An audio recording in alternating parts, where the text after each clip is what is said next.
ఎక్కడా కూడా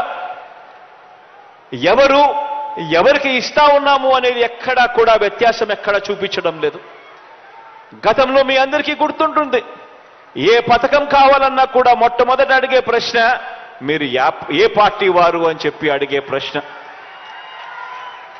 అంతటితో కూడా ఆగిపోయేది కాదు. జన్మభూమి కమిటీల దగ్గర నుంచి మొదలు పెడితే ఎమ్మెల్యేల దాకా మొదలు పెడితే చివరికి రాష్ట్ర ముఖ్యమంత్రి దాకా కూడా పోయేది ప్రతి ఒక్కరికి లంచాలు.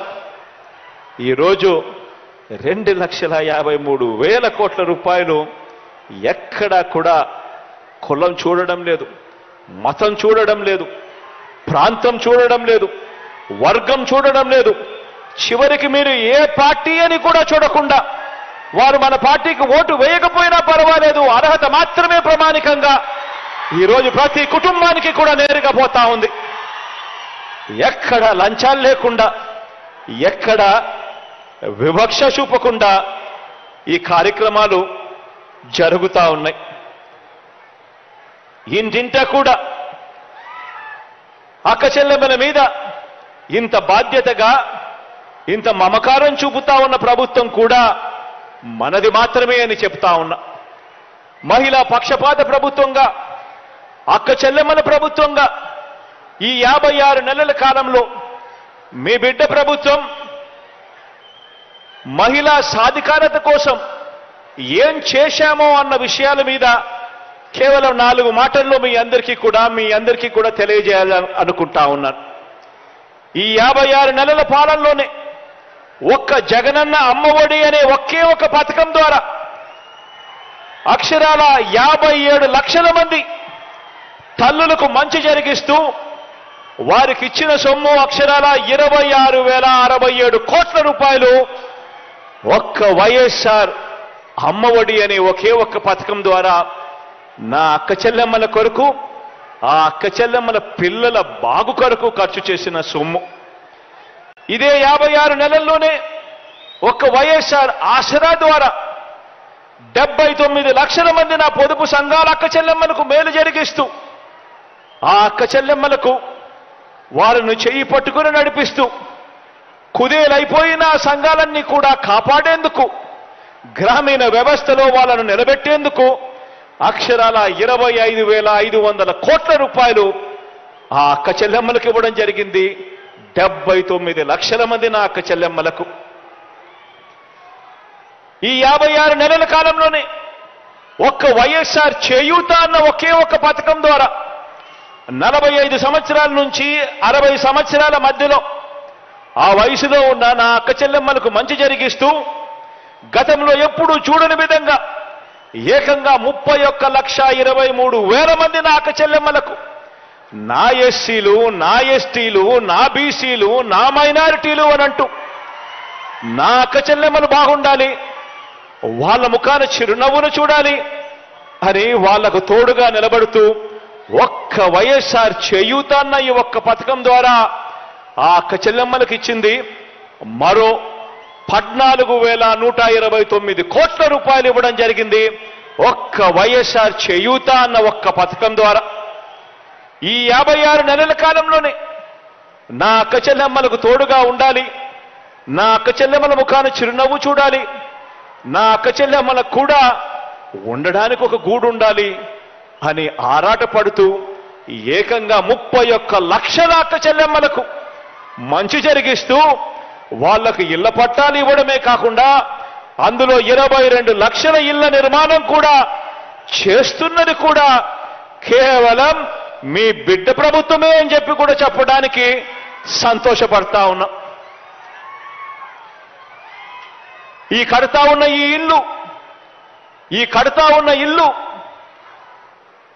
ఇల్లు పూర్తవుతే 2,70,000 రూపాయలతో ఇల్లు కడతా ఉన్నాం. ప్రతి అక్క చెల్లెమ్మకు ఇంటి స్థలం ఇచ్చాం. ఇల్లు పూర్తయితే ఒక్కో ఇంటి విలువ ఆ స్థలాన్ని బట్టి, ఆ ప్రాంతాన్ని బట్టి ఒక్కొక్క ఇంటి విలువ కనీసం 5 లక్షల నుంచి 20 లక్షల రూపాయల దాకా పలుకుతా ఉంది.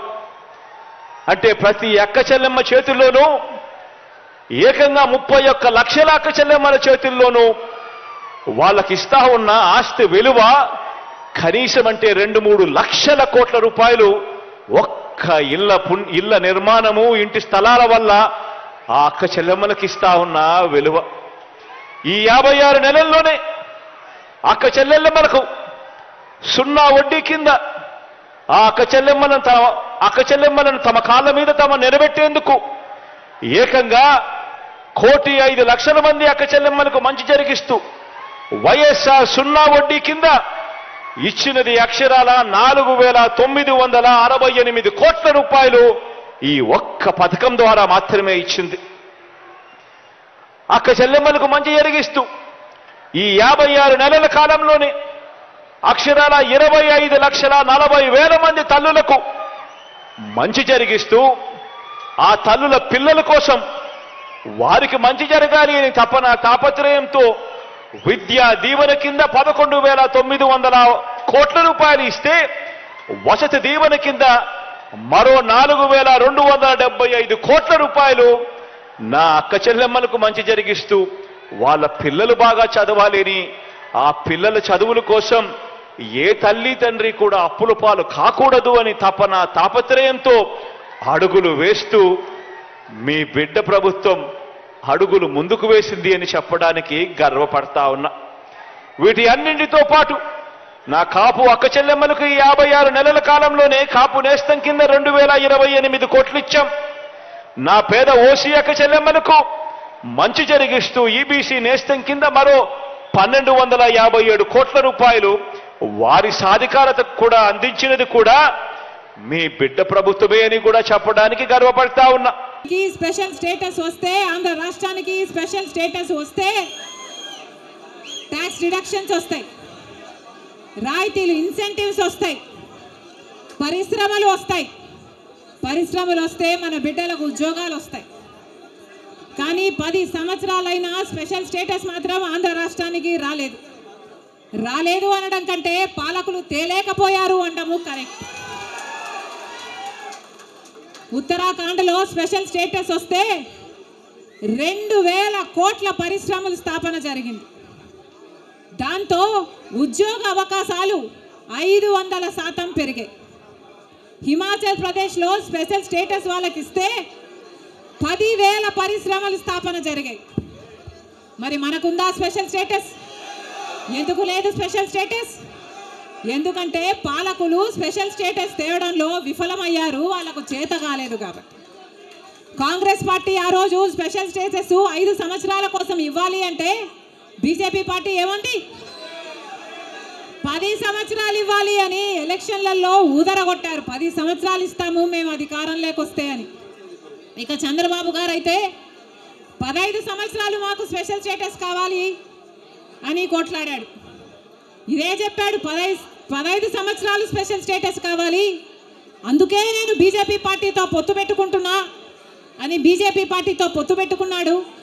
వాళ్ళ మంత్రివర్గంలో కేంద్ర మంత్రులు కూడా అయ్యారు టీడీపీ నాయకులు. ముఖ్యమంత్రి అయిన తర్వాత స్పెషల్ స్టేటస్ కోసం చంద్రబాబు గారు ఎప్పుడైనా ఒక్కటైనా నిజమైన ఉద్యమం చేశారా అంటే చేయలేదు. చేయకపోక ఉద్యమం చేసే వాళ్ళ మీద కేసులు పెట్టారు, వాళ్ళను జైల్లో కూడా పెట్టాడు చంద్రబాబు గారు. ఆ సమయంలో ప్రతిపక్ష నాయకుడు జగన్ రెడ్డి గారు ప్రతిపక్ష నాయకుడుగా ఉన్నంత కాలం స్పెషల్ స్టేటస్ మనకు రావాలి అని ప్రతిరోజు కొట్లాడాడు. నిరాహార దీక్షలు కూడా చేశారు. ప్రతిపక్షంలో ఉండగా అవిశ్వాస తీర్మానం ఏమా ప్రభుత్వం వాళ్ళు ఎవరైనా ఉన్నారు ఇక్కడ? ప్రతిపక్షంలో ఉండగా జగన్ రెడ్డి గారు చెప్పిన మాట, మేము అవిశ్వాస తీర్మానం ప్రవేశపెడతాము, తెలుగుదేశం పార్టీ ఎంపీలు అందరూ కూడా మద్దతు ఇవ్వండి, మూకుమ్మడి రాజీనామాలు చేస్తే స్పెషల్ స్టేటస్ ఎందుకు రాదో చూస్తారన్నాడు జగన్ రెడ్డి. ఆఖరికి జగన్ రెడ్డి గారు ముఖ్యమంత్రి అయిన తర్వాత ఒక్కటైనా నిజమైన ఉద్యమం చేశాడా స్పెషల్ స్టేటస్ కోసం?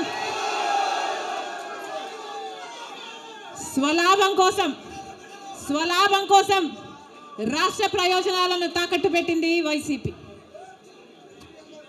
ఈరోజు మనకు స్పెషల్ స్టేటస్ లేదు కదా, కనీసం ఒక ప్యాకేజ్ కూడా లేదు.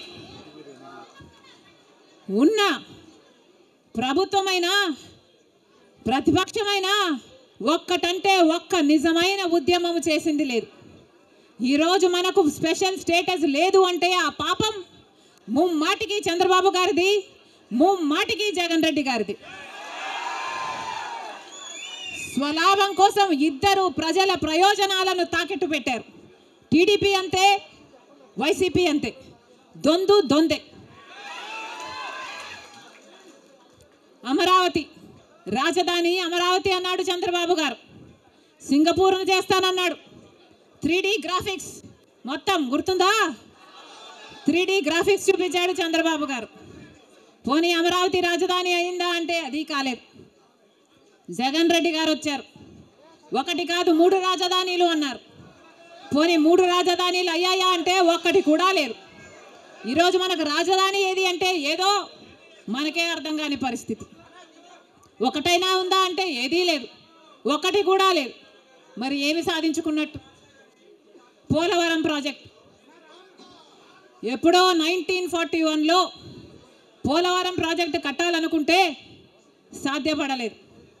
ఆఖరికి రాజశేఖర్ రెడ్డి గారు ముఖ్యమంత్రి అయిన 2004లో రాజశేఖర్ రెడ్డి గారు జలయజ్ఞంలో భాగంగా పోలవరం ప్రాజెక్టును స్థాపించడం జరిగింది.